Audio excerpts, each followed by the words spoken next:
Good evening, everybody. Whoa, give me 1 second. Yeah. Good evening, Chair.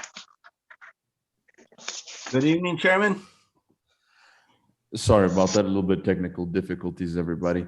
Welcome. It is now 6:01 today, the 4th of November of 2020. I call this meeting to order. If we can have roll call and the determination of a quorum. Counselor Manuel J. Martinez, I'm here. Counselor Peggy Sue Martinez, Honored to be with you all. Counselor John L. Ritchie, Present. Chair Justin Salazar Torres. Present. Nice to have you all with us this evening. We will move on to the approval of the agenda. Counselors, Move to approve, sir.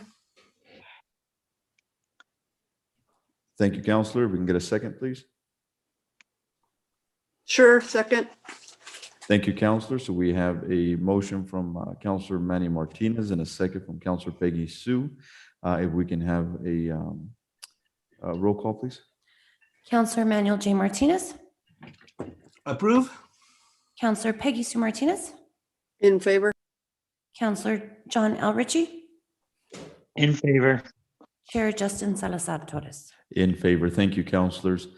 We will move on to public comments. I believe I see one individual on, however, just bear with me because I can only see certain screens, so I'm not sure if we have anybody else on here, but I see Mr. Nathan Ortiz. Mr. Ortiz, if you'll state your name for the record, and we will yield the floor to you, sir.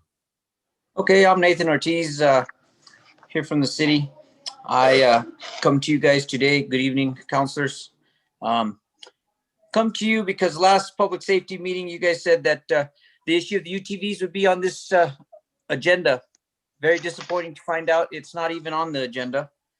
So I don't know who did the agenda, but it looks like they dropped the ball on that. So I am here today to see where we're at with the UTV laws or ordinance that we're asking you guys to pass.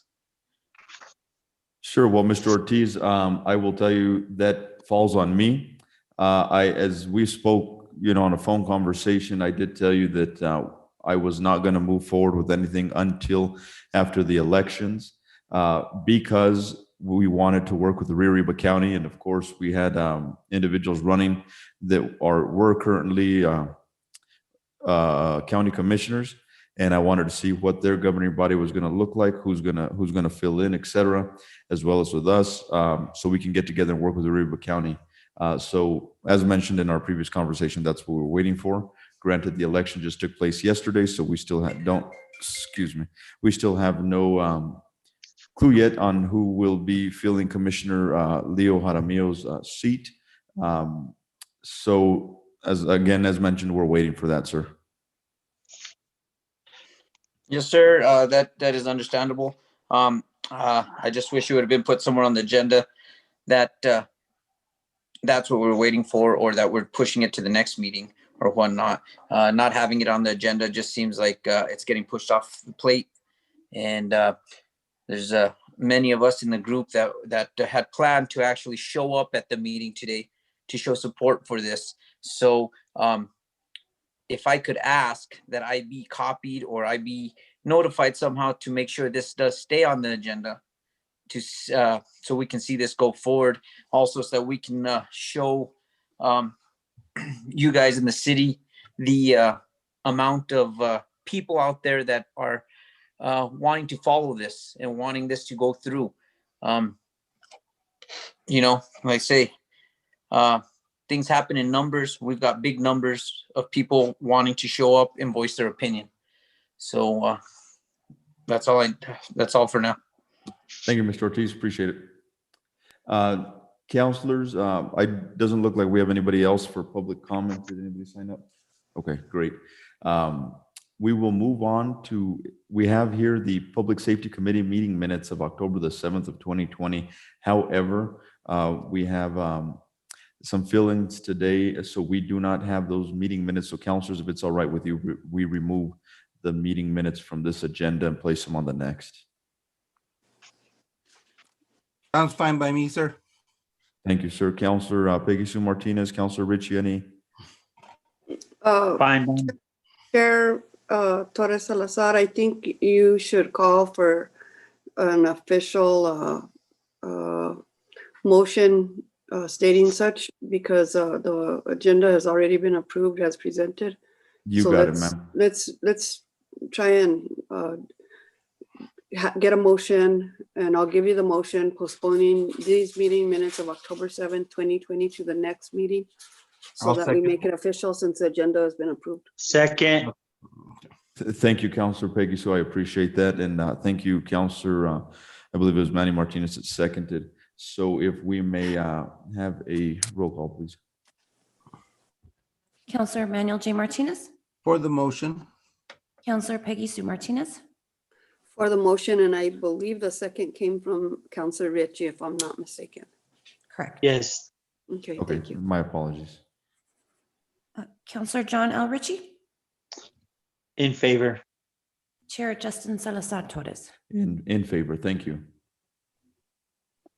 And do we call Counselor Manny Martinez? Okay. Yes. All righty. Now we will move on to next item on the agenda, which is committee member comments. Of course, as always, ladies first. Counselor Peggy Sue Martinez. Thank you, Chairman Salazar Torres. I'll yield to my fellow counselors. Thank you. Counselor Manny Martinez. Thank you, Chairman Justin Salazar. I just want to just thank Fire Chief Ron and also Chief Jimenez for the work that they've been doing a tremendous job. I do want to just ask a question, how we are health-wise with, I did hear that we had some Rio Arriba County Sheriff's deputies that were diagnosed or tested positive, I guess, for COVID. So I just wanted to see how we were on our end as far as that's concerned with the PD and with the fire department as well. So if they would just let us know how they're doing health-wise, just give us an update. But also on the, speaking of what Mr. Ortiz was speaking about just a few moments ago, I think it'd be beneficial if we could also get the commissioner from Santa Fe County as well on this, being that we do have some city area with Santa Fe County. So this way, whatever we can work together, we're completely covered throughout the city, sir. So if we could maybe get some talks with that as well as Rio Arriba County, sir, when it comes to the off-road vehicles. And with that, I just wanted to say, sir, Councilor Torres, I just want to tell you that I commend you on the well-run campaign that you did.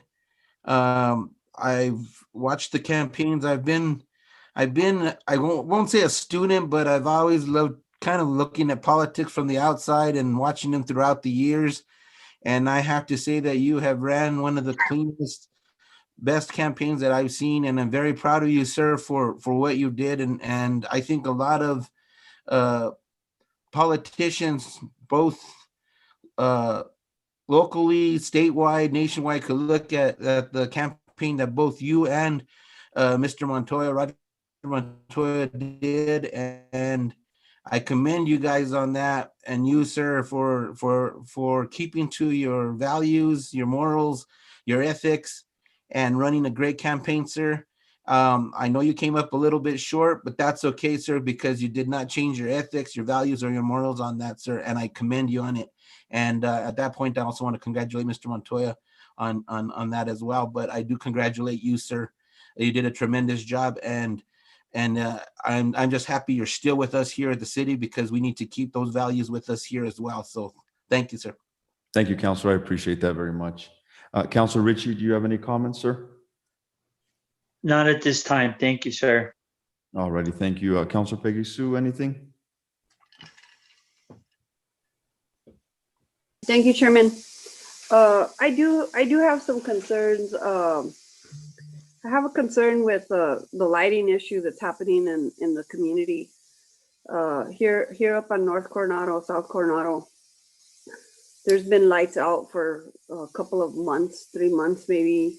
You know, in my whole life that I've lived in the area, of course, lights have gone out and they stay out a week or two, but it's never been this dark for this long. And perhaps it deals also with the fact that it's getting darker that much earlier now, and we're just more aware of how dark it is. But I really believe that lights are a big deterrent to crime in this area, and crime in any area for that matter. So I like to touch base with our city manager and find out what's going on with that situation, if he has any update on that.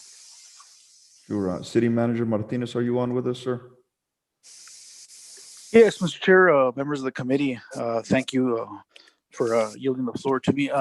Councilor Peggy Sue Martinez, so we are aware right now, our focus on repairing the lights down Riverside along from Sonic on the south side down to Danny Burger. We have a contractor hitting that portion there.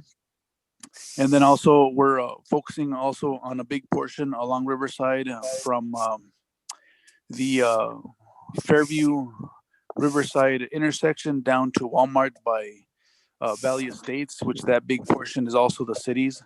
There's another big portion as well. We've got calls on the Oñate Bridge, which is we're looking with NMDOT, and also along Industrial Park that we have lights there. But I wasn't aware of the Coronado lights being out there, but I can definitely address this with our streets department to definitely take a look at that and address them as soon as possible. Thank you, Mr. Martinez. I certainly appreciate any effort in trying to resolve the situation. And I'm happy to hear that you're on top of the situation with the lighting in town, because that's the biggest concern that I have. The other concern that I have deals with response times from the city of Espanola PD. Are we having an issue with staffing because of COVID, or is there any specific thing that's happening that is hindering our ability to attend stuff? And the reason that I'm asking is because in District 1, the Apple Valley area, for a couple of days, I've been receiving calls telling me that there's a constituent that's in the hospital, and that there was a gentleman at her place, and that the neighbors were all concerned for what he was doing there, being that nobody was home at the time. So I dialed 911 to request an officer, and the gentleman that called me to tell me about this apparently had a scanner. So he said that when he got the response that the officer did get dispatched, and he cleared the call as soon as he got dispatched. And I wondered if that's a normal protocol for the department, or do we normally go to the call and figure it out and then clear the call after that? I'm just curious about that. And then they also called last night again, because there was a perpetrator in somebody's backyard that was an elderly woman. And that area is very special to me, because it was one of the first established neighborhoods of the city of Espanola. You had a neighborhood where they built these new homes, and these teachers that moved into Espanola and state police officers that moved into Espanola to work here, they all made that their home. And now these people are all senior citizens. They're all in their 70s and 80s. They're elderly. Some of them have sold out, and some younger people have moved in, of course. But for the most part, it's an elderly group that lives out there, and it's in an area that's sort of concerning for me, and should be for all of us, of course. So I'm just curious about how we handle those calls. Could you touch base a little bit with that, Chief, please? Chief, the floor is yours, sir. Sure. Thank you, Mr. Chair, councilors. Councilor Martinez, so it would help me if I knew about this beforehand, instead of being, talked about this in a public forum, so I would have those answers for you. We have an actual officer that lives in that area. And the other thing is surprising to me is that I never get any of these phone calls from these constituents myself. So I've looked into several issues. People are calling me, for any questions or assistance, and we jump on it right away. But without knowing further details, it's hard for me to actually give you a detailed answer. But like I said, ma'am, I've sent you several emails. You're free to call me anytime you want if you have any questions, or have your constituents call me. But our Deputy Chief Jack Jones lives in that area. So, it's I don't understand what the response time or lack thereof should be. Mhm. But again, I don't have details on that. So But we would normally clear a call before we went out to see what was going on, correct? yeah, Yeah, absolutely. that's what I But scanners only give you one side of the story. So Right, right, of course. the again, without getting all of the information, it's hard for me to give you detailed information. If you want to send me an email on the call and the person that called it in, I would love to look into it. And I was the person that called it in when I asked the constituent, why don't you call 911? I think this is something that you should do. And it was the son of one of the women that lived there, and he told me that he was afraid of retaliation towards him or his home for calling 911, and that's the reason he wouldn't do it. And I said, okay, I'll be happy to call it in for you. So I'm just curious about that, but I appreciate your honest response, and I will get with you so that you can pull whatever you need to pull and figure out what's going on. Okay. Absolutely. And just so you know, since we're on the topic, is we get these calls, and what happens is it's hard for our officers to make contact with the reporting party because they are wanting to remain anonymous.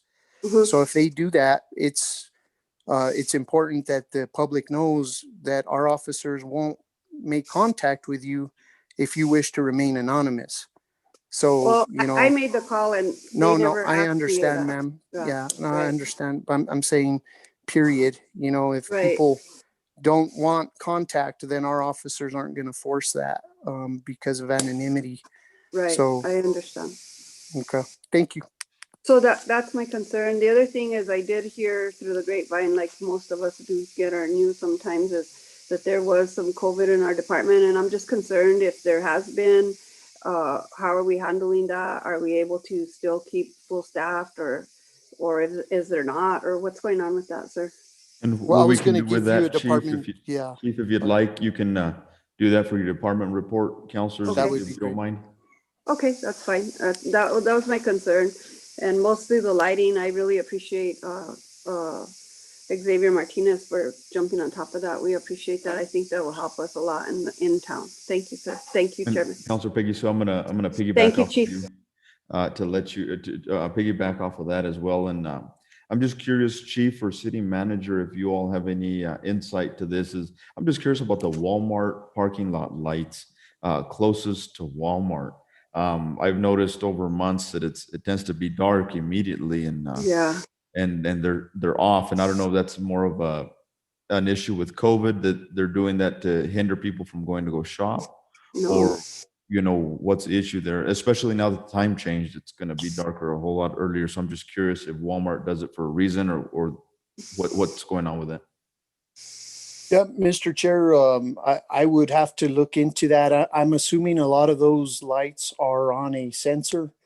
And typically what happens is a lot of times because of the time change, the sensors, they haven't updated the sensors on the time change.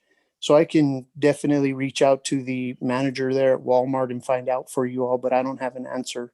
And At that'd be this great time. because it'd be, I've gone at 10 o'clock, 9 Sure. o'clock, and it's still pitch black. And the only reason why I know Sure. this is because my daughter works there as well. So Absolutely. Yeah, I can reach just out to him, curious. sir. Thank you. Mr. Chair. Yes. Yes, Mr. Chair, members of the committee, Chief Jimenez. So I personally was at Walmart today, this evening, and they have portable light fixtures there to illuminate the parking lot. So I did notice those light fixtures out closer to Walmart, but they do have some portable units there to provide the lighting at the parking lot. Just to answer your question.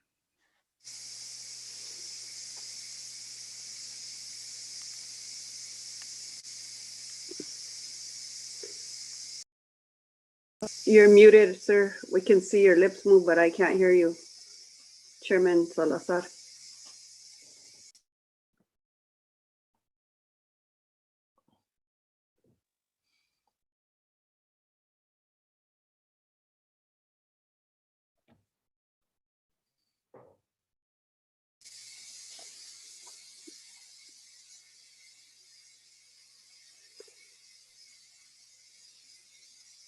Chairman Salazar, you're muted, sir.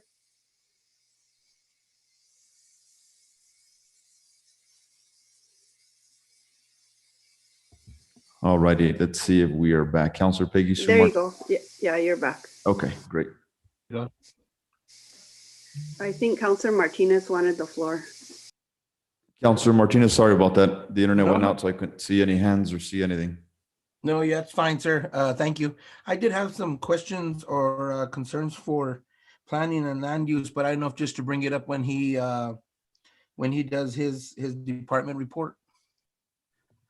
There was just some questions on ordinance and also with one of the mobile home parks. So, but I can bring it up towards when he does his report, sir, if that's better.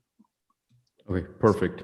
Could Mr. we, Chair, perhaps we could go ahead and hear the comments now, and then I could respond during my report time. That would work, sir.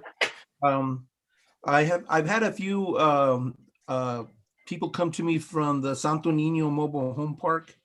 They're off of Corlett Road with different concerns, and one of them, a lot of it is pertaining to complaints towards their manager of the park and the way tenants are treated, threatened with eviction, that kind of stuff. An example, which I actually witnessed myself, on that roadway in the park, there was a grandfather that parked along the fence line on the road just to give his grandson some, he was dropping off some food to him.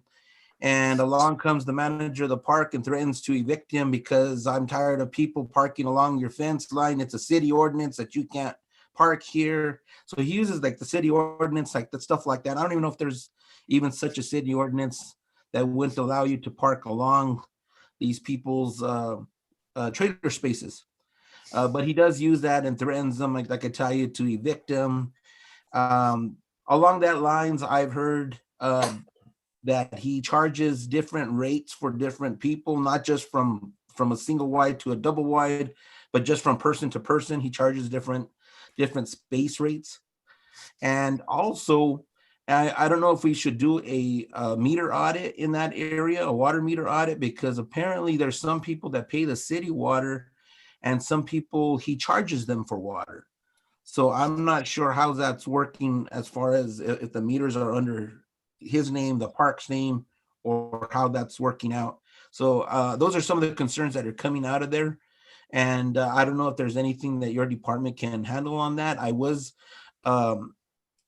requested by one of the trailer owners to actually write a letter of complaint to the Attorney General's offices against this park manager, so that they could investigate to see what he's doing and how he's handling this park, because they feel like they're not just being threatened but harassed by him from time to time. And these are a lot of people that have actually been living there for up to 20 years or longer, and they continuously every so often get harassed by this man, and they've gotten to the point that they don't know what to do, but they want to see something get done.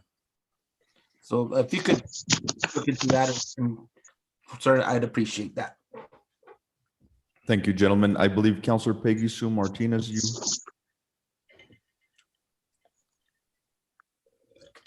I'm okay. I had a follow through, but I'll wait. It dealt with the Walmart situation, and they did tell me that they did have a circuit out and they were having a problem and that they had ordered the lights. So I'm glad Mr. Martinez was able to witness that they did actually bring a contract lighting in, and that's really good. Like I said, I think lighting is critical to everybody's safety, especially in the wake of what's happened recently with a kidnapping in Española. So let's try and stay on top of that. And I'll ask Mr. Hubler also to respond as to whether or not we have a certain decimal per square foot in parking lots for businesses as far as lighting goes, and how closely do we follow that, or do we ever mandate that they handle that correctly? And if we don't, I think it's something we need to work on. Thank you. Thank you, Counselor Peggy Sue. Counselor Ritchie.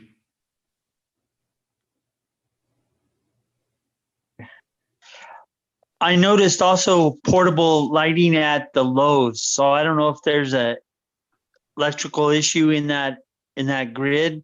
But I've also noticed at Lowe's, they brought in temporary lighting. Great. Thank you, Counselor.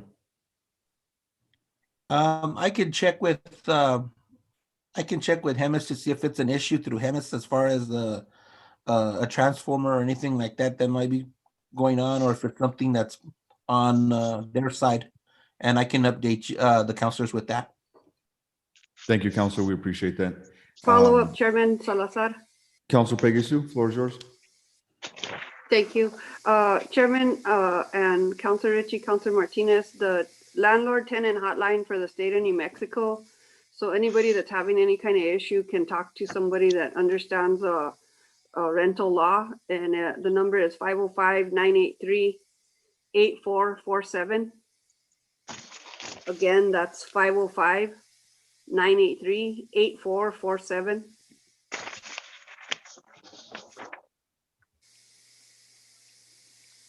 Thank you, Counselor. Absolutely. Thank you, Counselor. So we actually just got a message here, and those mobile things at Lowe's, I'm pretty sure those are cameras, but just an FYI to everybody. We will move on if there's no further questions or comments to matters from the chair. I've got nothing. My only question again was the Walmart lights. So we will move on to the action discussion recommendation items to full council, which will be the stalker radar discussion for Valley Estates. And, I know it says Valley Estates, but this was an issue that we said we can probably move throughout the city and see what we can do with it. So we will yield the floor to Chief Roger Jimenez.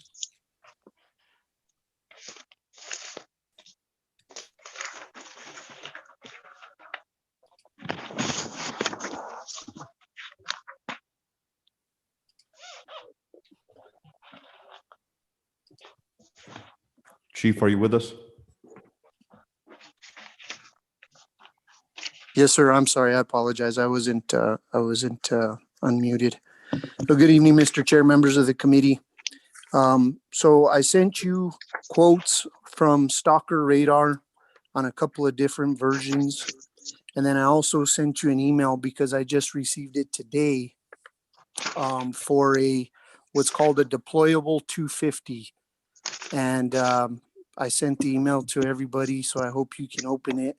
This one doesn't have a quote. I'm still waiting on the quote. For whatever reason, it's been hard to make contact with this company.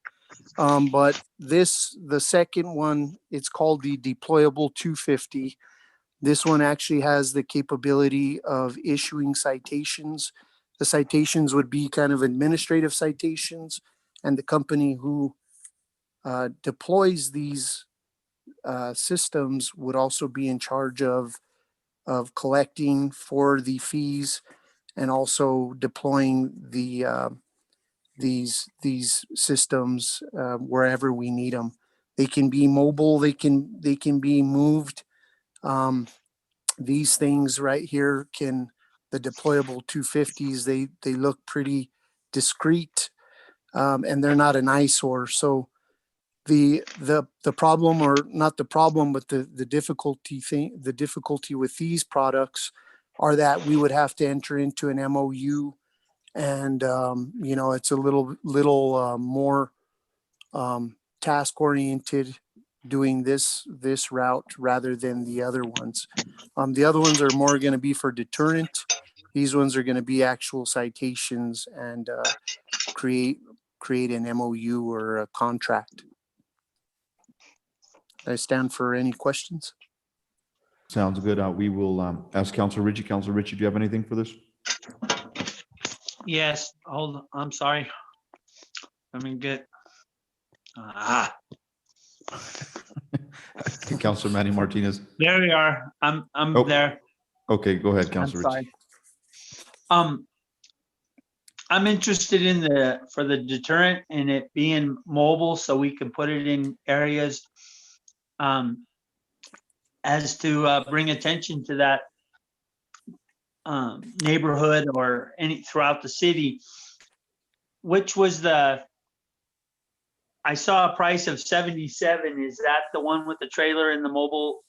Is that the unit?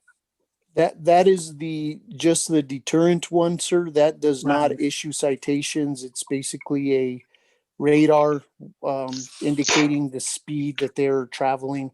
similar to the one that we have at Fairview by Angelina's. All right.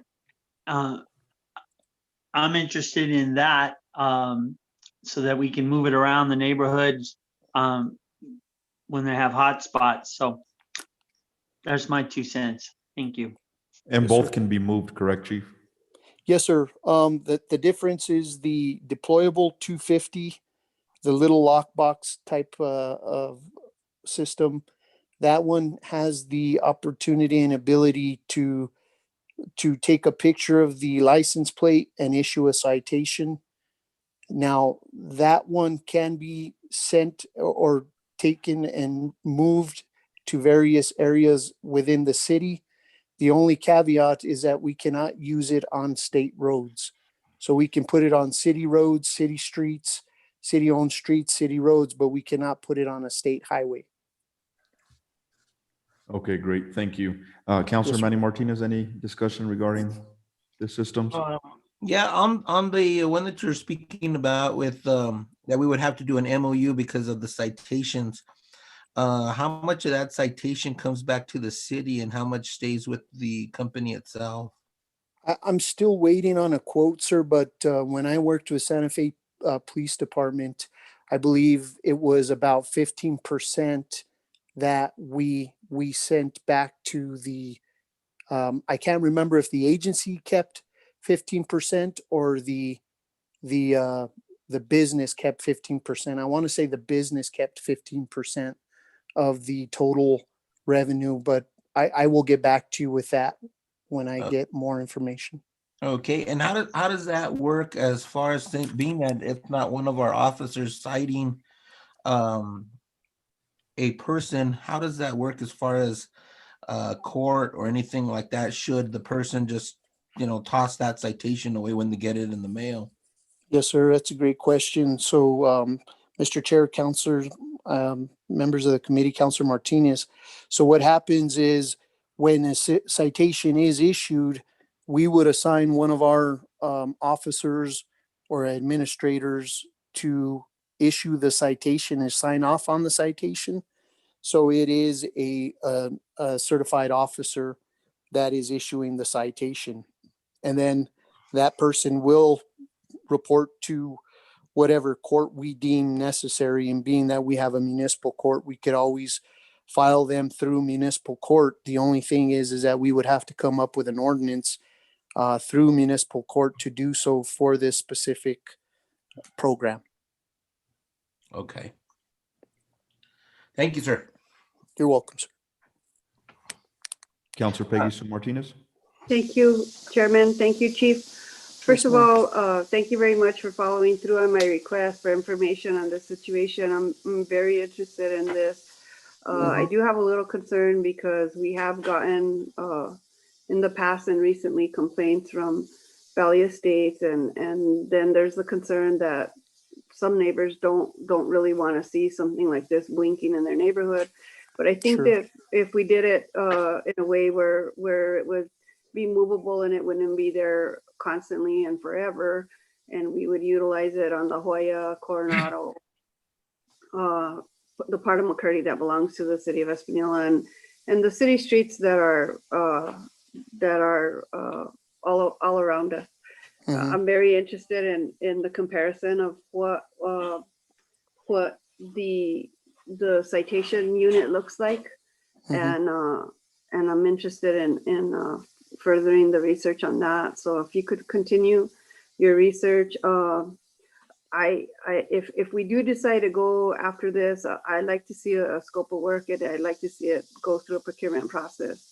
So I don't know if this is a single company that does this, or if there's many, or I'm sure there are more than one. So just so that we can have some comparison prices and we can get the best value possible for the constituency. But this is definitely something that I'm interested in. I think it is something that will at least slow people down. I know that there's been times for myself even where I've been above 45 crossing the bridge, and then I realize, oh man, I'm speeding, so it does slow you down. I mean, when you see the light blink and you see that you are going over the speed limit, I mean, most people want to follow the law, I would think. So I think even just a warning one would be a good investment, to be honest with you.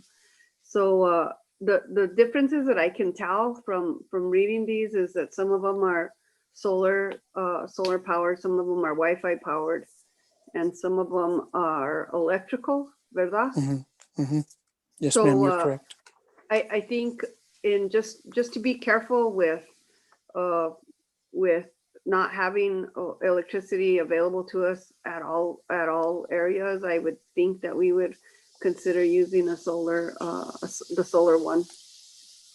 So definitely thank you for following through with this and continue your research on the other unit and get the breakdown of what it would look like for ordinance and what it would look like as far as investment and what it would look like in revenue coming back to the city. Okay. Sure. Thank you, ma'am. Thank you. Thank you, Appreciate it. Counselor. Counselor Manny Martinez. Just a follow up, Chief, from your experience, and of course, as the chief of police and a police officer, what would be your recommendation? Would it be to go with one that's just pretty much a warning light, or one that is actually going to issue citations, sir? I mean, have you worked with both to give us a comparison of one working better than the other? Yeah, Mr. Chair, members of the committee, Councilor Manny Martinez, thank you for your question. And actually, it really depends on what the counselors and the community would like to see. Since last month's committee meeting, we actually deployed officers to do traffic enforcement in Valley Estates, and we conducted nine traffic stops in that area within the last month. The information that we got from the officers, and we don't know if it's because of the deterrent that the officers were there, or that is just what, within the last month that we've been able to see. But it's definitely, there's pros and cons to both. My suggestion, if we are going to do the second one, the deployable 250, is we do what we call the full service. So this business, whichever one we decide, will come out and they will maintenance these units. Kind of to go back to Councilor Peggy Sue Martinez's input about the batteries, which was a great point. They will actually change out the batteries. If it's vandalized, if it's stolen, they will insure it. It all at no cost to us. The only thing that we would have to do is maybe do the investigation and the report if there is any damage to the deployable 250 is what it's called. They will have somebody come in and service it. They will have somebody deploy it. They'll have somebody put it out. The only thing that they told us to do is to leave it there wherever we put it for about a week at a time.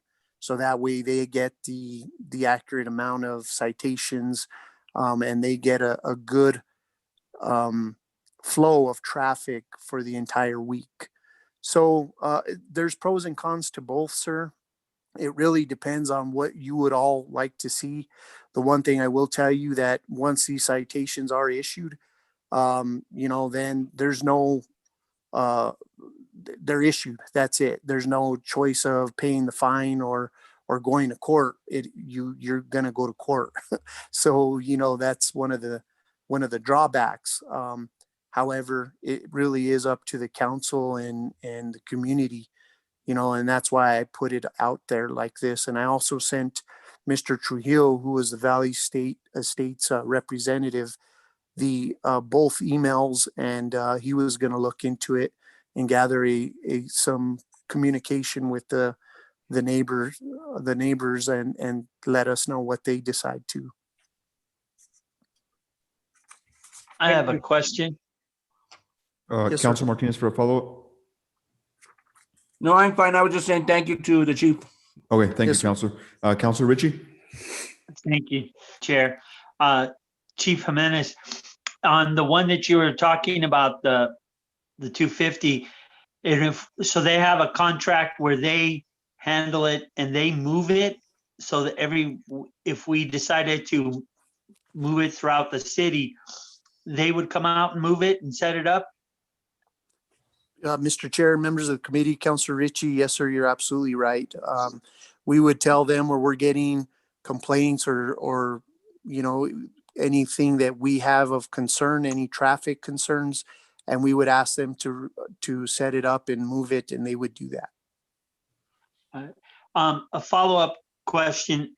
I know, several years ago, larger cities, Albuquerque put in the red light cameras, and they ended up taking them out because there was issues.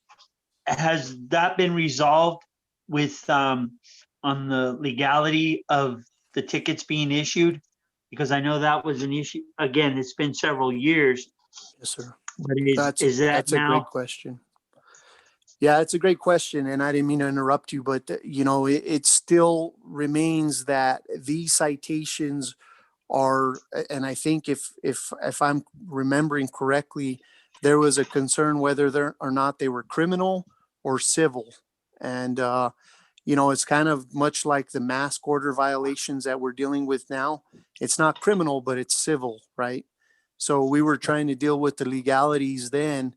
The other thing is that it was a hassle for us to collect. I don't know if you recall, but there was in Albuquerque, there was a huge surge of people not paying these citations.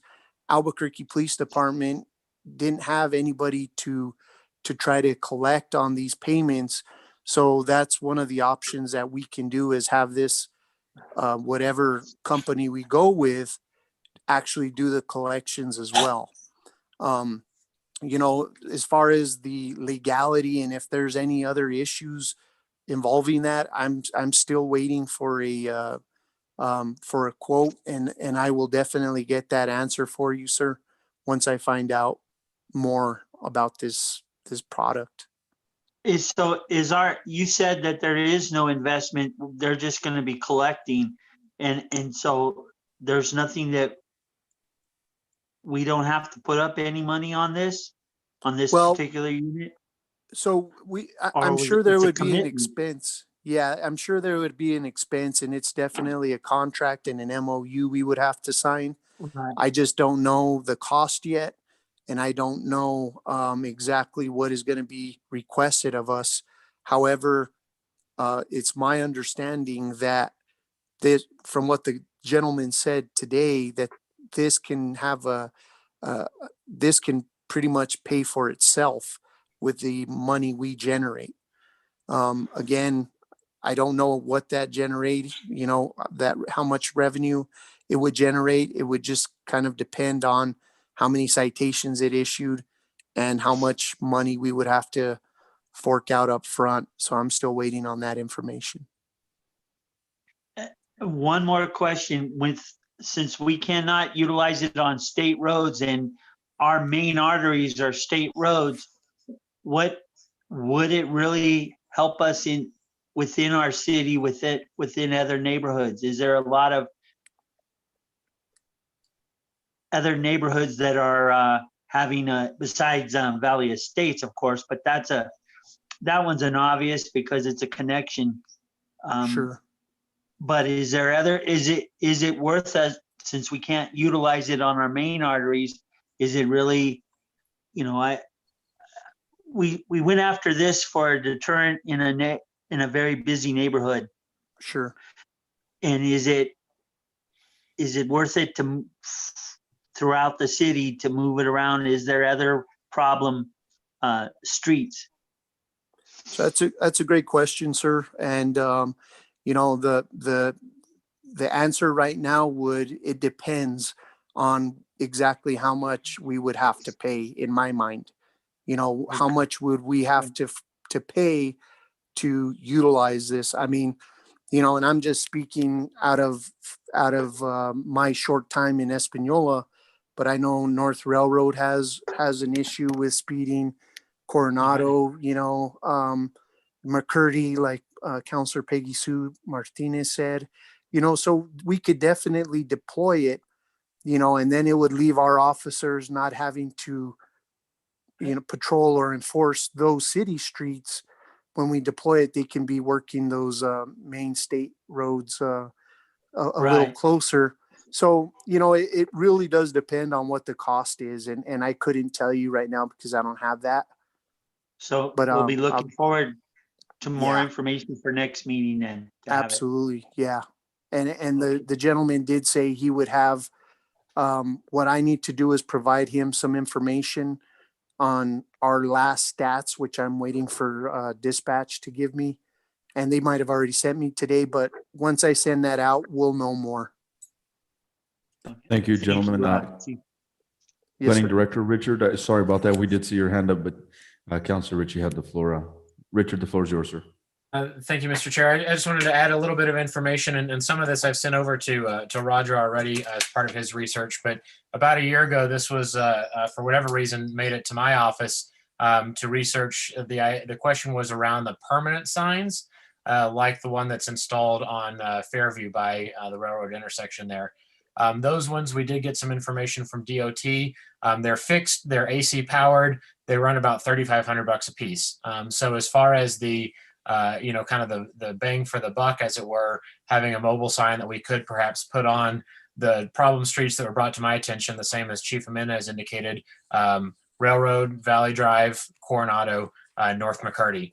So if we had a unit that we could move around, whether or not it issued citations, my thought is that that's a better option than buying, 4 of these permanent signs to put up, and then having to wire them in with AC power and that sort of thing. But just my thought. And the other thing, my understanding, again, related to the past research, was that the program kind of died in Albuquerque due to the political will. One or more of the counselors at the time actually got it onto a ballot, and about 53 or so percent of just over half of the folks voted against them.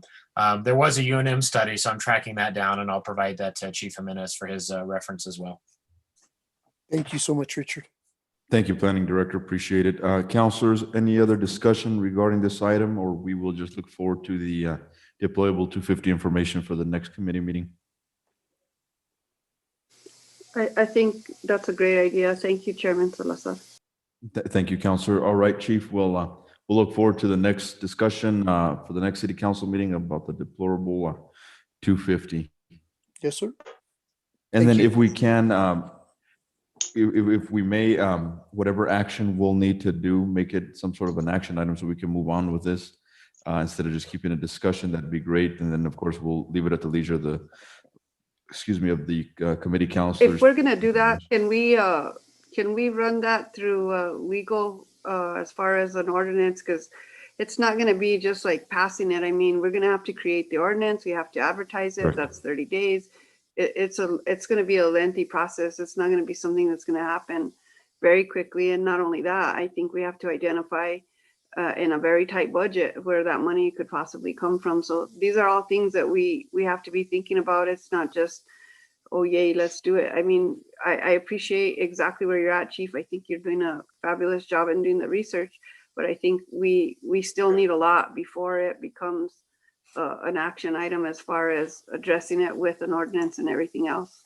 So maybe Mr. Martinez, CM, touch base with legal and let them know that moving forward, we're possibly looking at this and maybe pull from other communities that have had this, see what their ordinances look like and see if there's not something that will work for us so that we don't have to go through the whole gamut of recreating an ordinance.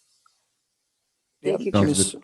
Thank Yeah, you, ma'am, Councilor. I'm just, if I may, sir, I'm already on top of it, asking for the ordinances from Santa Fe and Albuquerque and Rio Rancho. So I'm just waiting on that, but I agree, we would basically want to see exactly which one we would want to go forward with, then follow the procurement process to submit quotes and bids. And then, of course, do the MOU and send it to legal. So just being, candid is I don't know that we would be able to do this before the end of the year.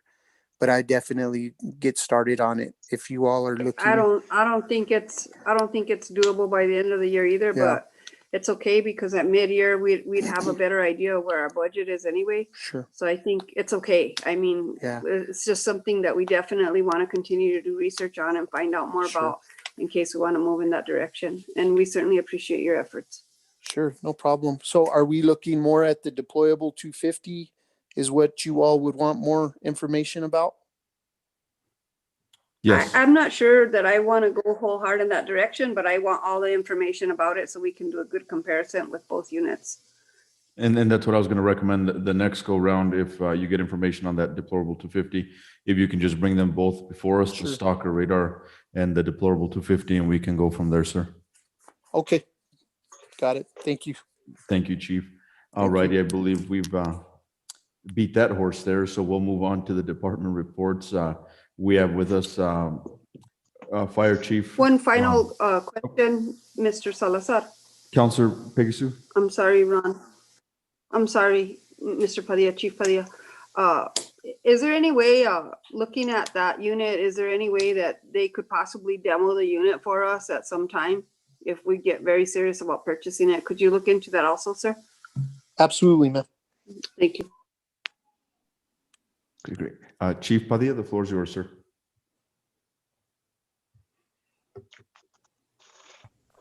Mr. Chair, Governing Body, Public Safety Committee, good to see you guys. Looks like everybody's safe there.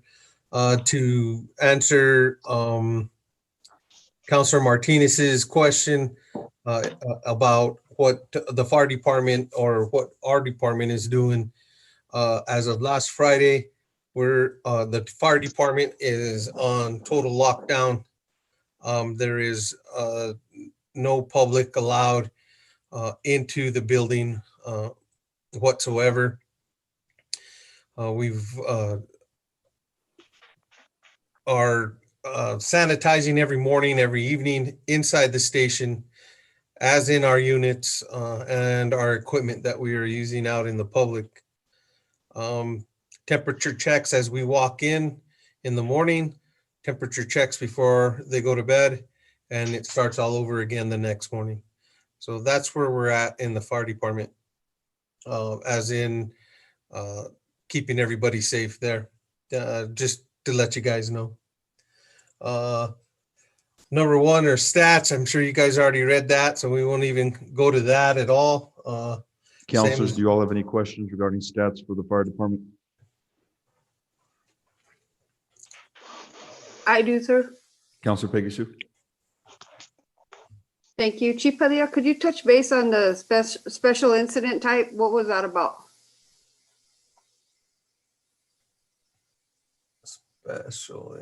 Special type incident, the 900, Mr. Chair, Councilor Peggy Sue Martinez, is that what you're talking about?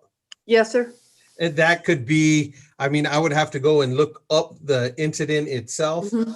but it could be a variety of things. It could be, we helped out for an escort. It could be, but I can find out for you, Counselor, if you'd like. No, I was just curious if there's something that we're unaware of that's very special to what you guys were doing there No, besides no, fire and emergency. I doubt that's what it is. Okay, thank you. Sure. Counselors, any other question regarding the department report? Or stats, excuse me. Chairman Salazar, Counselor Peggy Sue. I know that last week was first responder week, and the city of Espanola didn't do anything to recognize the first responders. So maybe at our next meeting we can make some kind of a proclamation appreciating the work of the first responders in the PD, the fire department, and such, inclusive of the staff that we have that are on the front line and dealing with people on a daily basis. Some of those would be the girls that collect the cash at the water department. They're being exposed to people every day. And I consider that to be a frontline worker at this time. I mean, that's very serious. So I'm hopeful that we could do something to recognize the efforts of all the first responders that we employ. Thank you. Thank you, Counselor. Thank you, Counselor Counselor. Manny, Counselor Ritchie, anything regarding the stats? No, sir. No, no, sir. Counselor Padilla, I was going to say, excuse me, Chief Padilla, the floor is yours, sir. You never know. You never You lost know. the hair. You lost the hair. Oh, don't worry about it. I'll come back with another hat next week. Mitigation fees, if you go up, and it says, mitigation, rates based on per hour. These are some mitigation fees that we can think about charging, and the ones in red are ones that I think we could take out, but the ones in green, and basically what this is so we can charge for our services, like a big incident, like we had the hazmat in the spring. We weren't able to charge for our services on that, the insurance, for all our manpower. And like I said, Chief Jimenez, jump in here if you remember. I'm thinking that PD had like around $7,000, $7,000 worth of overtime. And the fire department could have charged for all our overtime and equipment being on scene per hour, which I think the total was for both departments was around 16,000. I'm saying 14 to 16,000. And I submitted something, but we didn't have an ordinance for them the insurance to pay it. So, and these are just specialty incidents. It'll be for hazardous materials. The first one in red, if you bring it, it is extrication and creating a landing zone for helicopters. Those are some pretty heavy incidents where it might be financial burden on the specific people there that are having that bad day, and to throw another $1,400 and some odd dollars on possibly losing a loved one at that point. I think that's I think we can take that out. Up on top where it says car fires and level 2, if you could roll it down a little bit. We can have it there if something does go outside our realm of what we're using every day. A few weeks back, a couple months back, we had a semi blow a transmission. It threw quite a bit of fluid on the ground. We were there. We used 18 bags of sponge, and that gets costly. You know, we use 1 or 2 bags for an incident. We get that, but when we're using that much, almost a pallet, somebody needs to pay for it. So that's where we can charge their insurance for a situation like that. If you can roll up, please. This is what I'm talking about here. The hazmat incident that we have, it gives some specific, a basic response and a level 2 response and a level 3 response. And then it has additional items on scene, each engine build per hour, truck build per hour, command unit build per hour for incident command. And we do some hazmat with the city of Espanola, and we can charge that per hour. And this would have fit in, as well as we can add law enforcement in here if they have to babysit a scene for all night and pay that overtime. We can charge the company. Every trucking company that is hauling has to have this type of insurance to make sure that there's a cleanup. So I mean, cleanups can go from, as we talked about, $16,000, and that was just us there monitoring the scene, to the full cleanup would probably ran anywhere from $100,000 to $300,000 that the company came in to clean up. Go ahead and roll up, please.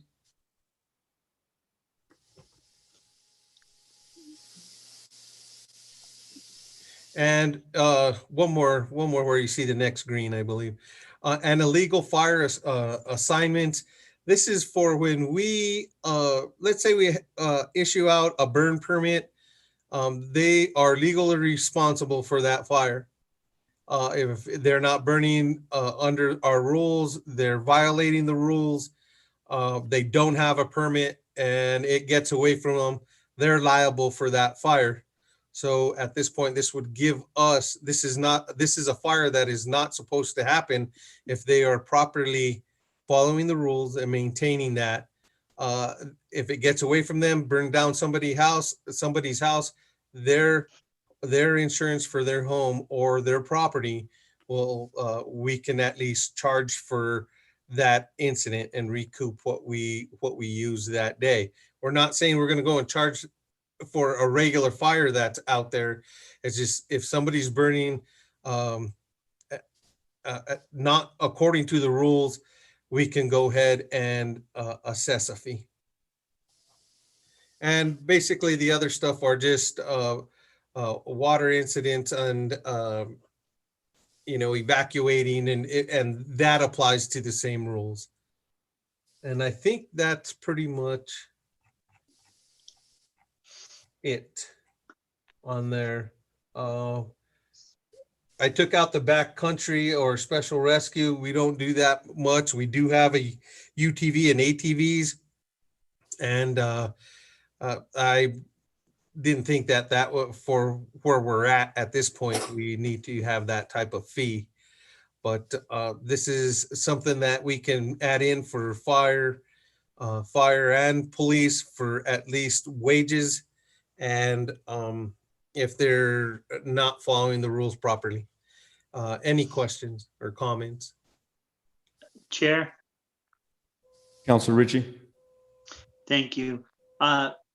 Chief Padilla, so have we reviewed this through legal yet, or you just compiled this on what's out there on Yeah, general information? Mr. Chair, Counselor Ritchie, members of the committee. Yeah, I brought this together specifically because we did have that hazmat and we weren't able to recoup from that. I believe this is something that we do need to have in an ordinance so we can do something with it. It's not something that we would do every day, but this is just something that I took some information from a company that does this for us, and I think that we can do it in-house ourselves. Then, I think the next step is to get it prepared through our legal with drafting up an ordinance. If that's what it's going to take, is an ordinance to be able to charge this when these incidents happen, that's what we need to do. So I think it needs to move forward on that aspect, the city manager and the chief moving it forward to prepare an ordinance. I will. Counselor Manny Martinez? Counselor Manny Martinez? Thank you, Chair. Chief Padilla, thank you. I think this is a long time coming. Like you said, if you would have had this when you had that issue come in, a lot of stuff could have been replaced financially that your department had to use, not to mention the overtime that had to be taken by both you and our PD. So I think I thank you for bringing this to our forefront. I think we need to do like Counselor Ritchie said, get this moving forward and seeing how we can get this done by ordinance or however we need to get it done so that, God forbid, this does an incident like that does happen again, which unfortunately we know at some point it may, that we're prepared and we're able to recoup some of these expenses, sir, that you incur. So thank you again so much. And I think we do need to move forward through legal and see what we need to do to get this on the book, sir. Counselor Martinez, Mr. Chair, members of the committee. when I did submit our City of Espanola invoice to the insurance company, this is what kind of sparked it all was, she said if we would have had that ordinance, they wouldn't have hesitated to pay it. All I can say is, wow. It's unfortunate. Counselors, anything else for the chief regarding this issue? I have some questions, please. Counselor Peggy Sue? So you're talking about these figures. Where did you come up with these figures, like level 1, level 2, and the differentiation of the amount? Actually, this is, excuse me, Peggy Sue, Counselor Peggy Sue Martinez, Mr. Chair and members of the committee. I pulled this off of these prices off a national company that does this throughout, as we had talked in the past, Peggy Sue, a few years back. I pulled this off of a national company, a few different companies, and this one looked like they were all pretty much the same price range. So this is kind of what's happening. Richard Hubler and myself, we talked about it. This is exactly what they're doing in Albuquerque with a company. I don't think that we would use this very much, but in the case that we have to, at least we can recoup what we've used. So I'm curious because in the water incidents, it says billed at $455 plus $57 an hour per rescue person. And I'm curious about that amount because I know that some of the newer guys are making 12 something an hour and $57 an hour per person. It seems like we would be turning a profit on per person. So I'm just curious about that amount. Well, that is not only, it's billed at $455 plus $57 a person. This water rescue, we have the river coming through Espanola. Mhm. This water rescue equipment is very, very expensive, and it has to be replaced every few years, regardless if you use it or not. Right. So that's why that number is so high. We tear up some equipment. Somebody tears their dry suit. Helmet gets banged around. It can't be fixed. It has to be replaced. So if I was burning in my yard, burning weeds or something like that, and the fire got away from me a little bit, didn't do any damage to anything, but I called you guys out, there would be a charge for you guys coming to that fire? That would be on a case-to-case basis. I mean, if it got to the neighbor's yard and it crossed the yard and it burned some weeds, yeah, that's not going to be, that's not something we would charge $450 for. Now, if the fire got away from that you're burning and it burned down the neighbor's shed, well, then there's probably a reason why, and we got to determine if you were burning, you weren't burning proper and didn't have the proper equipment out and whatnot. It's just not going to be, we're going to run out there, charge you immediately. That's not what we're going to do. Right. I guess I would need a little bit more information before I have a complete buy-in on this. I understand where you're trying to go with it and I can appreciate it. I've often said, though, I really believe that the council's job is to determine and to create the funding for you guys. And I do see this as somewhat of a need, but at the same time, I do have concerns that we're in a very, we're in a community that is not, I mean, the average income is very low in Espanola compared to other communities. And I'm concerned about the amounts on these figures for this community and whether or not people here could actually afford some of this. And if they didn't pay us, like what would be the deal? And there's a lot of open-ended questions on it. I'm impressed with the work that you put into it and I appreciate your work, Chief, but I still do have questions about it. So thank you. Counselor Peggy Sue Martinez, Mr. Chair, members of the committee. I totally understand that. We can also, this is just talking about this situation. But we can also put in there an appeal process. Also, we do have that going on with the inspection fee process that you can appeal it. We will have a hearing on it, and then we make a decision on it. We can put that in here also. I brought this up mainly because of the hazmat situation that we did have and we couldn't recoup. That's kind of where I'm going with that. And I went with that one, not using these numbers. I went with straight numbers off of everybody's pay on regular time and overtime for PD and fire. And then I went with rates off of this with per truck per hour.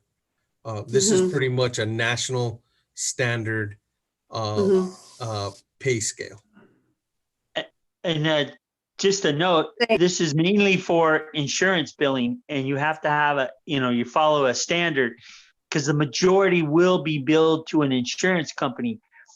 As Chief mentioned, there would be an appeal. We put in an appeal if a person doesn't have insurance and it comes to that situation where it is personally out of pocket, then we could take it on a case by case of how we could work with the person if they violated any laws that caused this situation. So, but again, The situation go ahead, I'm sorry, Counselor. The pricing is based on, and I really agree that we need to have this in place. So for incidences that we can recoup our expenses, and again, it'll be billed majority of the time to an insurance company. I'm going to chime in on that. Insurance company as in home insurance, or what are we? What sort of insurance company? Depending on the situation, be it auto or home, depending on the situation. If it's an automobile accident that has a hazardous, it's going to be an auto insurance. Okay, great. It's your home and Just wanted to clarify. I'm just making sure because yeah, just curious. Thank you. The concern that I have also is that the city of Espanola is not an enterprise. It's not a business. Our job is not to create funding from our community. And sometimes I think we can get a little caught up in trying to do stuff like this, where it might seem like an okay idea in the beginning, but you have to really think about the average income of people here in Espanola, what they can and cannot afford, and what is happening with, is this like another tax on a tax? I mean, they already pay us to provide that public service. So I'm really concerned about where we're going with this whole idea. I mean, in the thought, like, yeah, can we be reimbursed? That's exciting. I mean, yeah, absolutely. Who wouldn't want to be reimbursed for their costs? But I'm very cautious about this. I haven't made up my mind on it at all, but I'm very cautious. Thank you, Counselor. Counselor Manny Martinez. Thank you, Chair. I see this more like when it comes to what happened last spring when we had that incident where the roads were closed for so long, and our PD and our fire department was working diligently to do the cleanup, and all the time and money spent, and this was a tragedy to begin with, but yet how much did it cost the city? And if there's anything that the city is constantly looking for is how are we going to recoup, we're looking for money for our fire department constantly, our police department, our water department. We're trying to fix streets.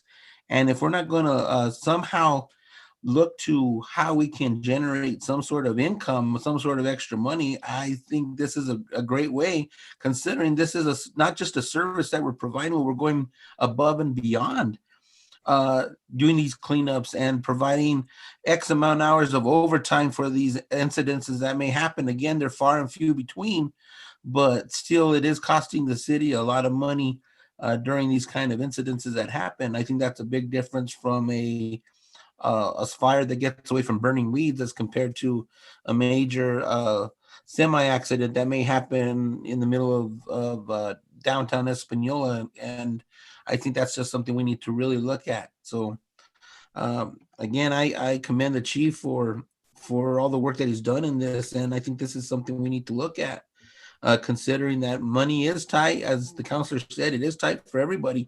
It's also tight for the city. And we need to look at, replacing a lot of this resources that our departments have to use for such incidences. Thank you. Mr. Chair, can I Yeah, go ahead, comment on Chief. that?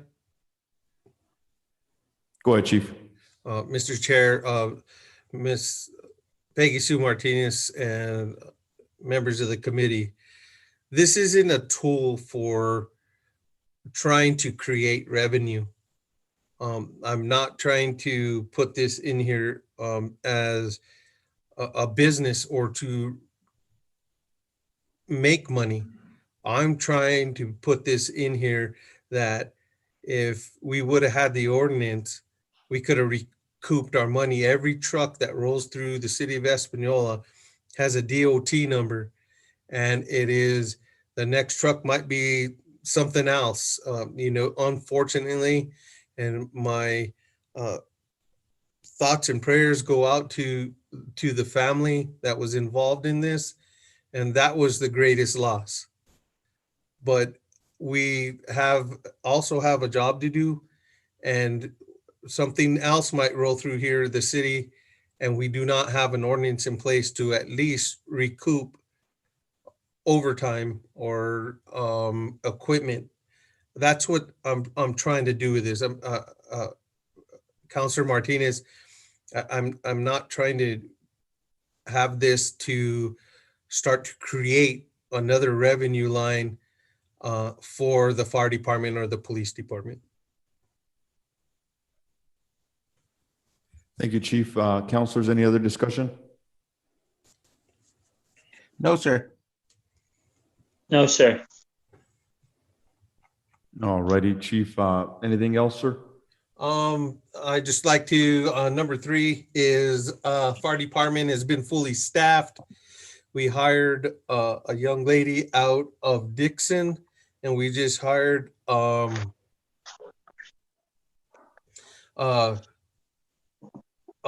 gentleman out of Santa Fe. He started on Tuesday. He goes on duty on Thursday. We're fully staffed, but it's probably going to take about a year to get them firefighter 1 and 2 and EMT basic. They're pretty eager. So it's really nice to see our vacancies filled. So just thought I'd give an update on that. I'm going to go to 5, hiring of the open lieutenant position. When I left as a lieutenant to come and take the chief's position, we do have an interim lieutenant position. I've been working with HR now and set the whole testing process for that. So hopefully here, and set some guidelines on what the education should be for that. So we should hopefully have a new lieutenant for that shift here hopefully in a few weeks, once this COVID stuff kind of slows down a little bit. Now, I know this is a touchy subject on number 4, impact fees. We are getting these new businesses, new homes,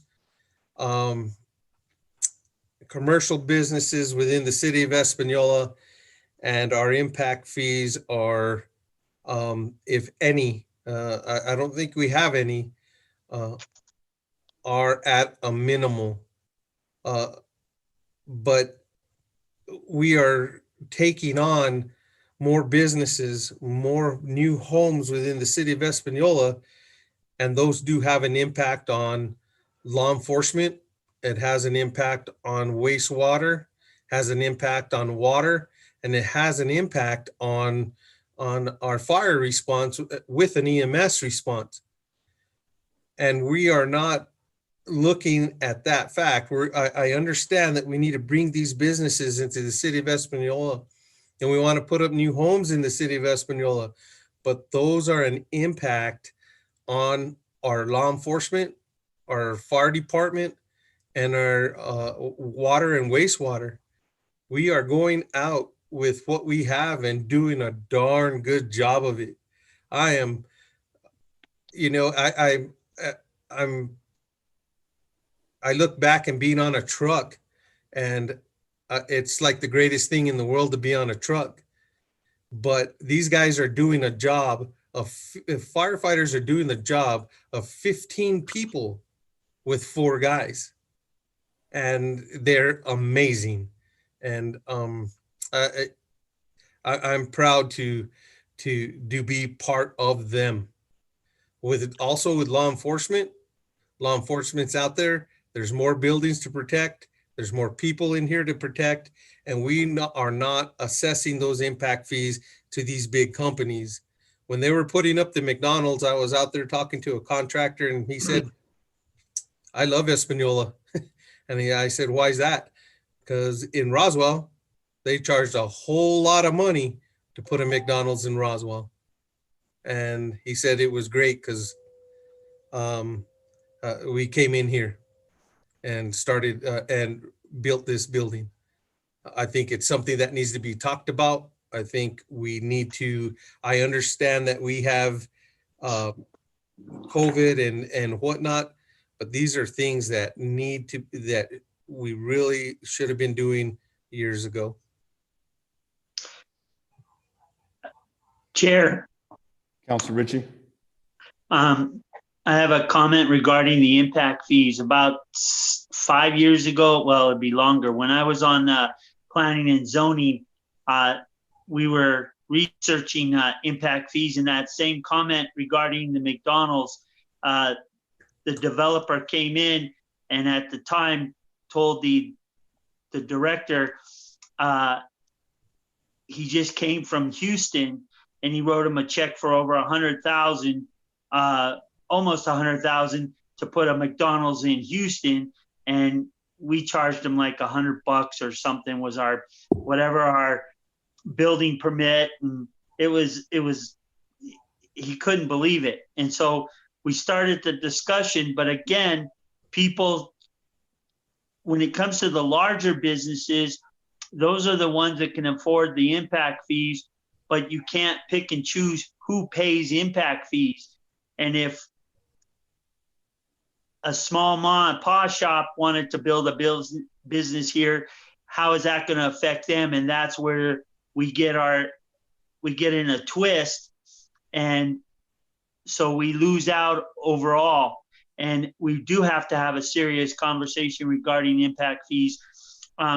We've been funding all these businesses, the basic necessities, and not charging them. And that's what we need to be looking at. And so that's something that has to be discussed, and again, starts off in the planning and zoning and bringing it to the council with some serious numbers of what we can do. So that's all my comment. Thank you, Counselor. Anything else, counselors? Anything else, Chief? That's all I got. Thank you. Thank you, Chief. Appreciate you. We will move on to the Police Department report. We have with us Police Chief Roger Jimenez. And Chief, before you start, I'll go ahead and ask counselors right away if they've got any questions regarding stats for the PD. Thank you, sir. All right. It looks like there's no questions regarding stats. Chief, the floor is yours. Thank you, sir. So just to answer questions earlier about officers being exposed to COVID, we did have some exposures. We had at this time 3 officers who were exposed and are currently quarantining. So we do have, some of our officers working double overtime and trying to fill those voids as we speak. So not to mention the election and everything else going on. It's been a busy month for us. It seems like this year it just won't end. But one of the things that I did want to mention is that we did hire 2 officers recently, and we have testing that we're trying to commence and begin. However, obviously the COVID issues curbing that. So we have, I believe right now, 4 or 5 vacancies that we're trying to fill. And I believe last time I checked, we had about 10 applications in. So I'm certain we'll fill those voids as soon as HR lets us test. Thank you, sir. Counselors, any questions for the chief?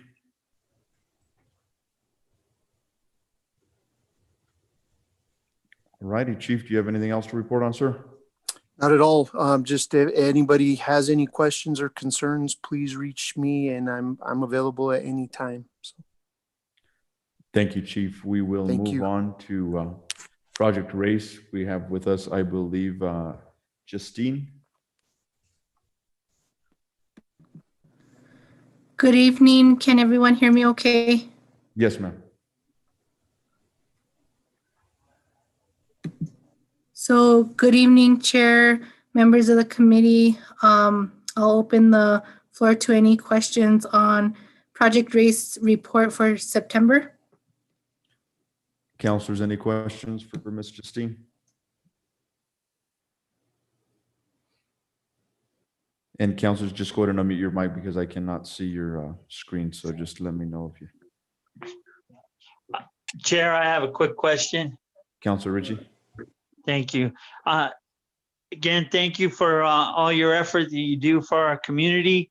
I just want to know, since how's things going this last month? School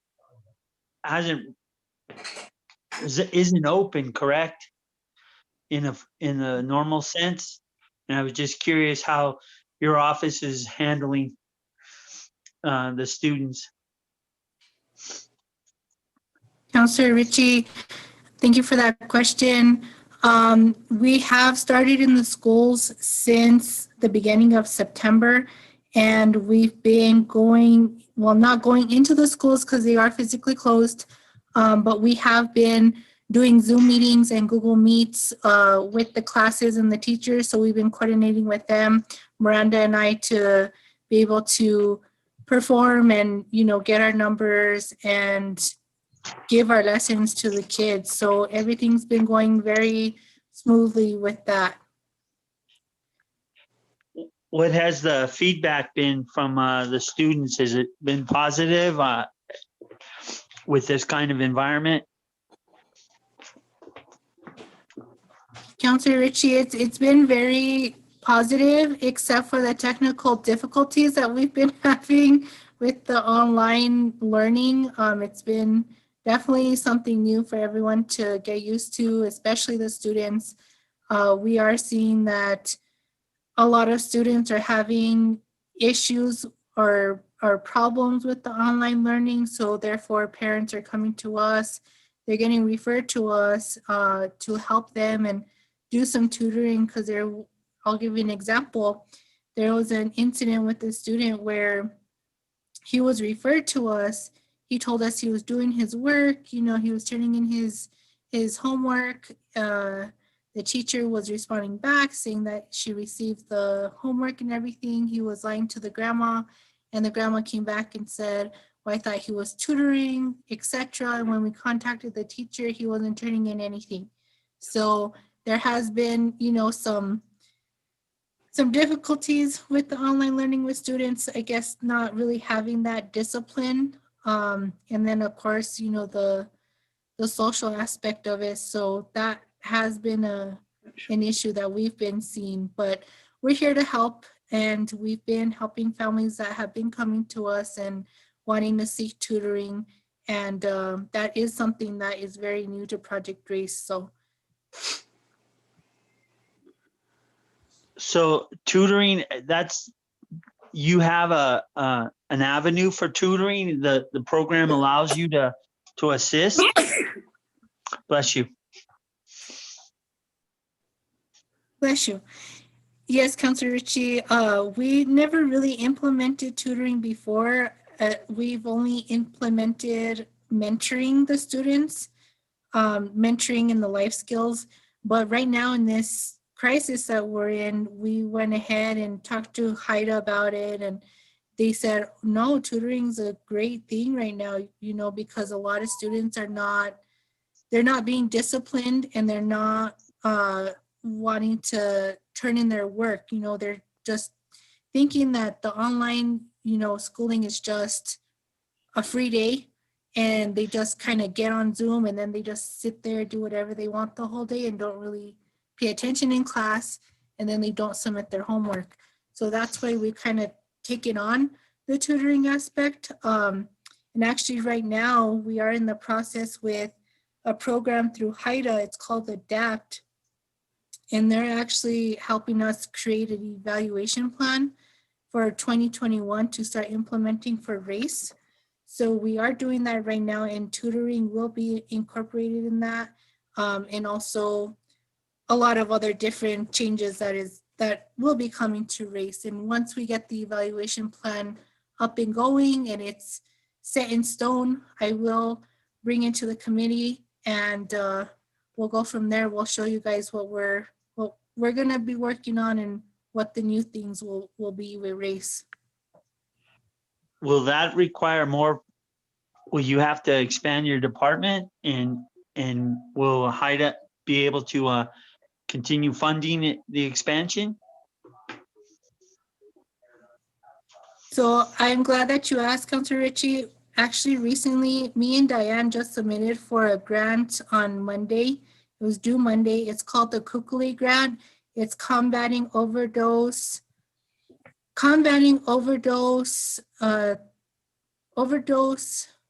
deaths through, combating overdose through community level intervention is what the grant is called. And we applied for 107,000. The award is up to 150,000 per year. We should be notified in December if we're going to be awarded or not this year. And incorporated with that grant proposal, we did ask for 2 additional staff members, 2 full-times with benefits. Excellent. Okay, thank you. I appreciate that. Thank you. Thank you, Councilor Ritchie. Councilors, any other questions for Justine?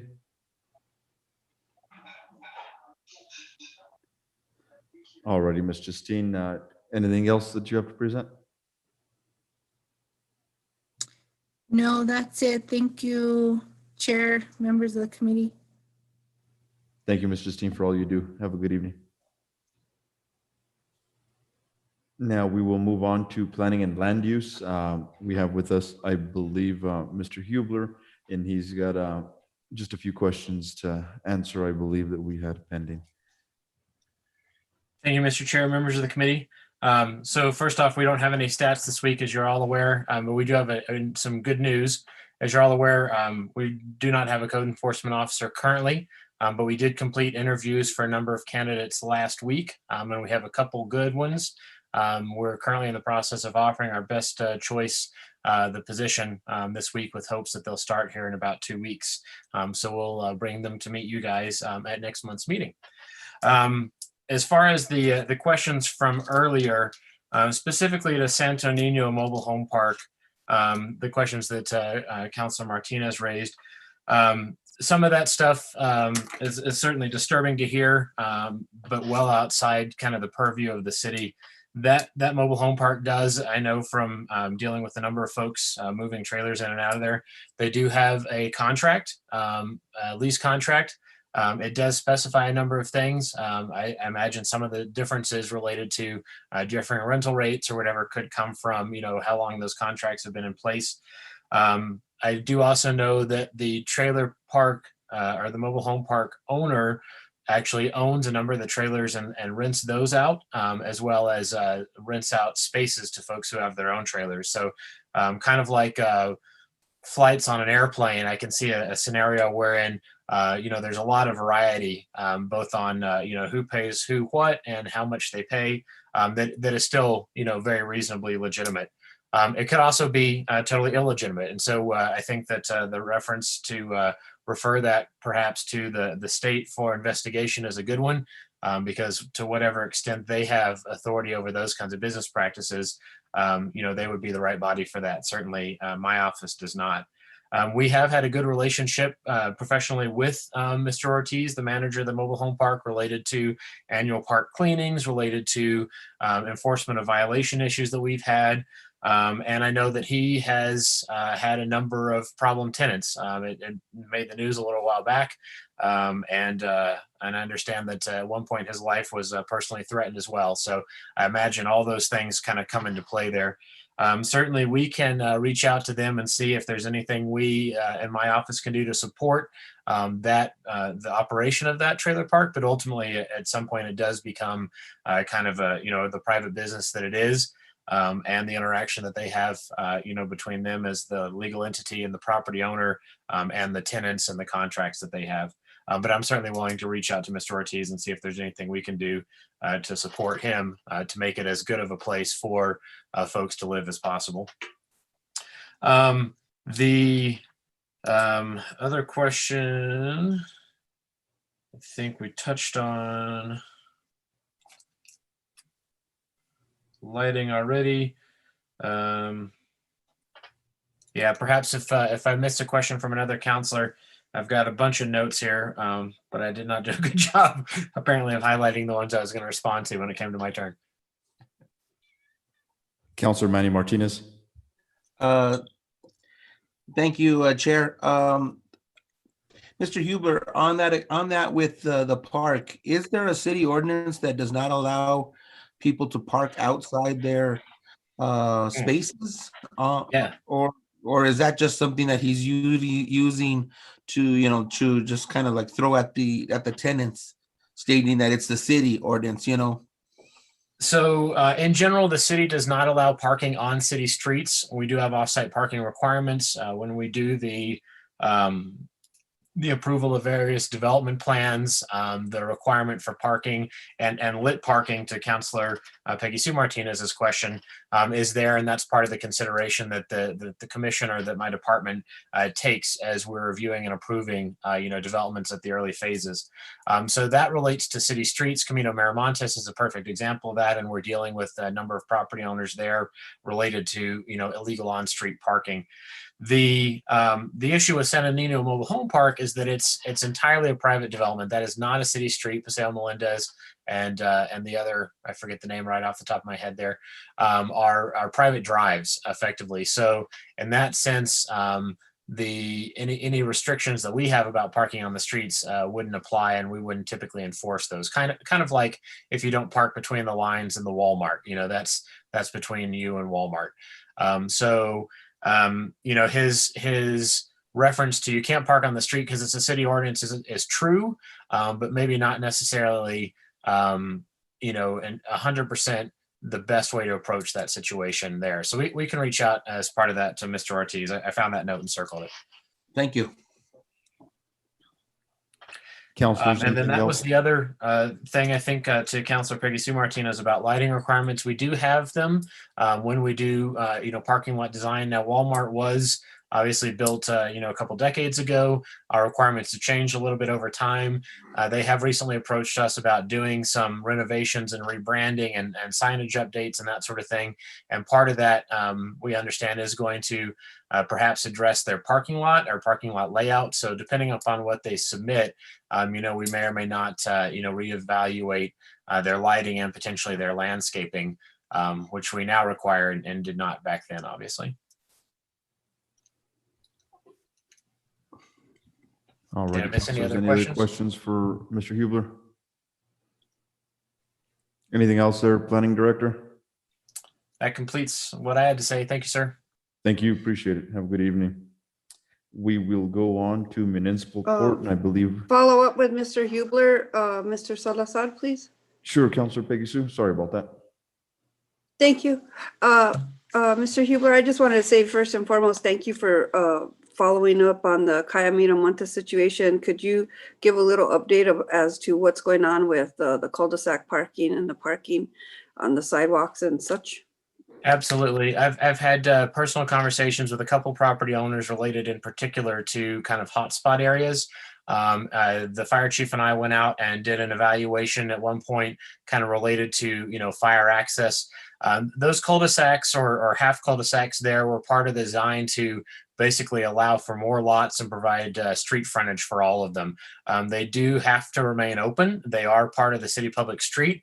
You cannot park in the middle of them. You can't park, off your driveway into the edge of them. They are required for travel of your neighbors, the general public, the fire and rescue vehicles, police department, etc.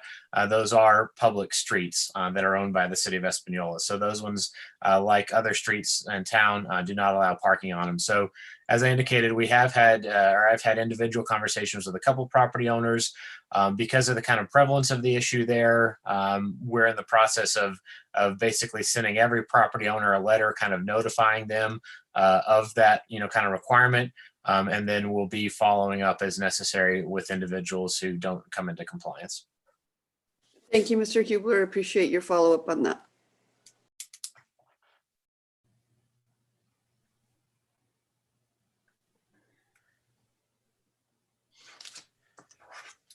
All righty, counselors, anything else? All righty, thank you No, there, sir. Planning Director, appreciate it. We will move on to municipal court. I believe we have the Honorable Judge Salazar with us.